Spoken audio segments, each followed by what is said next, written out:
BJP Uttara Kannada ಜಿಲ್ಲಾ ಮಹಿಳಾ ಮೋರ್ಚಾ ವತಿಯಿಂದ ರಾಜ್ಯದಲ್ಲಿ ಬಾಣಂತಿ ಸರಣಿ ಸಾವು ಖಂಡಿಸಿ ಕಾಂಗ್ರೆಸ್ ಸರ್ಕಾರದ ವಿರುದ್ಧ ಕಾರವಾರದಲ್ಲಿ ಪ್ರತಿಭಟನೆ ನಡೆಸಿ ಜಿಲ್ಲಾಧಿಕಾರಿ ಲಕ್ಷ್ಮೀಪ್ರಿಯಾ ಅವರಿಗೆ ಮನವಿ ಸಲ್ಲಿಸಲಾಯಿತು. ಈ ಸಂದರ್ಭದಲ್ಲಿ ರಾಜ್ಯ ಬಿಜೆಪಿ ಉಪಾಧ್ಯಕ್ಷೆ ರೂಪಾಲಿ ಸಂತೋಷ್ ನಾಯ್ಕ್ ಮಾತನಾಡಿ, ಆಡಳಿತದಲ್ಲಿರುವ ಕಾಂಗ್ರೆಸ್ ಸರ್ಕಾರ ಬಡ ಬಾಣಂತಿ ಸಾವನ್ನ ಹಗುರವಾಗಿ ಪರಿಗಣಿಸಿ ಮಹಿಳೆಯರ ಮೇಲೆ ದೌರ್ಜನ್ಯ ಎಸಗುತ್ತಿದೆ. ಇದರ ಪರಿಣಾಮವಾಗಿ ಮಹಿಳೆಯರಿಗೆ ರಕ್ಷಣೆ ಇಲ್ಲದಂತಾಗಿದೆ.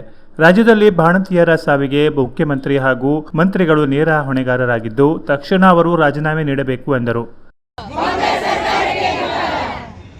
ಬಿಜೆಪಿಯ ಜನಪರ ಹೋರಾಟಕ್ಕೆ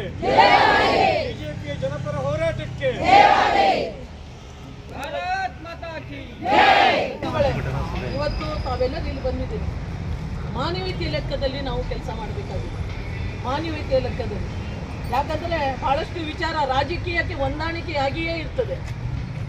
ಒಂದು ಸರ್ಕಾರ ಬಂದಾಗ ಇನ್ನೊಂದು ಸರ್ಕಾರ ಹೋರಾಟಗಳು ನಡೀತಾ ಇರ್ತದೆ. ಆದರೆ ಮಹಿಳೆಯರೆನ್ನುವುದು ಒಂದು ದೇವಿಯ ರೂಪದಲ್ಲಿ ಪೂಜೆ ಮಾಡುವಂಥವರು. ನಾವು ಮಾನವೀಯತೆಯ ಧರ್ಮವನ್ನು ಪಾಲನೆ ಮಾಡದೇ ಇದ್ದರೆ ನಾವು ಮುಂದಿನ ದಿವಸದಲ್ಲಿ ಮುಂದೆ ಬರಲಿ ಭಾಳ ಕಷ್ಟ. ಅದಕ್ಕಾಗಿ ನಿಮ್ಮ ತಾಲೂಕಿನಲ್ಲಿ ಅಲ್ಲಿರುವಂಥ ಎಲ್ಲ ಹಾಸ್ಪಿಟ್ಲಲ್ಲಿ ಆರೋಗ್ಯ ಇಲಾಖೆಯಲ್ಲಿ ಬಾಣಂತಿಯರು ಎಷ್ಟು ಜನ ಡೆಲಿವರಿ ಆಗಿದ್ದಾರೆ, ಎಷ್ಟು ಜನ ಬಾಣಂತಿಯರಲ್ಲಿ ಇದ್ದಾರೆ, ಮಹಿಳಾ ಮತ್ತು ಮಕ್ಕಳ ಕಲ್ಯಾಣ ಇಲಾಖೆಯಿಂದ ಮಾಹಿತಿ ತಗೊಂಡು ಅಂಗನವಾಡಿಯಲ್ಲಿ ಎಷ್ಟು ಜನ ಬಾಣಂತಿಯರು ಊಟ ಮಾಡ್ತಾರೆ, ಮಾತೃಪೂರ್ಣ ಮಾತ್ರ ವಂದನ ಯೋಜನೆಗಳು ಅವರಿಗೆ ಸರಿಯಾಗಿ ಮುಟ್ತದೇ ಇಲ್ಲ. ಈ ಎಲ್ಲ ಯೋಜನೆಗಳನ್ನು ತಿಳುವಳಿಕೆ ಪಡುವಂಥದ್ದು ನಮ್ಮ ಎಲ್ಲ ಪದಾಧಿಕಾರಿಗಳು ಅದನ್ನು ಮಾಡಬೇಕು. ಮಹಿಳೆಯರಿಗೆ ಒಂದೇ ಸೂಚನೆ, ರಾಜ್ಯದ ಉಪಾಧ್ಯಕ್ಷದ ಒಂದು ಜವಾಬ್ದಾರಿ ಹೊತ್ಕೊಂಡು ನಾವು. ಜಿಲ್ಲಾಧ್ಯಕ್ಷ ಎನ್ಎಸ್ ಹೆಗಡೆ ಮಾತನಾಡಿ, ಸಿದ್ದರಾಮಯ್ಯ ನೇತೃತ್ವದ ಕಾಂಗ್ರೆಸ್ ಅಧಿಕಾರಕ್ಕೆ ಬಂದಾಗಿನಿಂದ ಹಗರಣಗಳ ಸರಮಾಲೆ ಹೊತ್ತ ಸರ್ಕಾರ ಆಗಿದೆ, ಭ್ರಷ್ಟಾಚಾರದಲ್ಲಿ ಮುಳುಗಿದೆ, ರಾಜ್ಯದಲ್ಲಿ ಅಭಿವೃದ್ಧಿ ಎನ್ನುವುದು ಶೂನ್ಯವಾಗಿದೆ ಎಂದು ಆಕ್ರೋಶ ಹೊರಹಾಕಿದರು.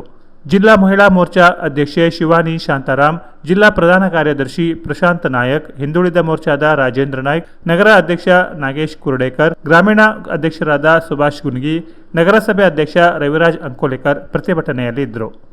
Canara plus news, Karwar.